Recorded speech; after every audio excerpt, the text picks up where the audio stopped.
ఆ చిహ్నము వైపు, ఆ గుర్తు వైపు చూచిన వారెల్లా బ్రతికెను. కానీ వారు ఆ చిహ్నాన్ని చూశారు వలన బ్రతికారు. కానీ అది ఎలాగ బ్రతికారు? దాని వలన కాదు, దానిని చేయించిన భగవంతుని వలన వారు బ్రతికారు. ఈ రోజుల్లో మనం మరియ తల్లి స్వరూపం దగ్గర, జోసెఫ్ గారి స్వరూపం దగ్గర నిలబడి ప్రార్థిస్తూ ఉంటాం. ఆ స్వరూపాల వద్ద ప్రార్థించడం మాత్రాన మనకు రక్షణ రాదు.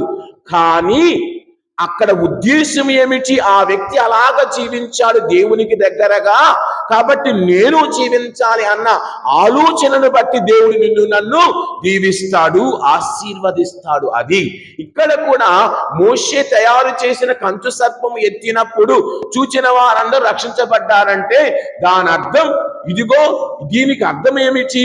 ఈ కంచు సర్పము మమ్ము చంపిన సర్పములకు గుర్తుగా ఉంది, దానివల్ల మేము ప్రాణం పోతూ ఉన్నాం. కానీ దేవుడు దీనిని తయారు చేయించాడు.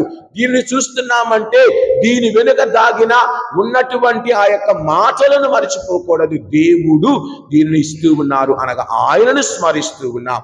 కంచు సర్పాన్ని కాదు, వేరే దాన్ని కాదు, దేవాది దేవుని స్మరిస్తూ ఉన్నారు. అందువలన వారందరూ దీవించబడ్డారు.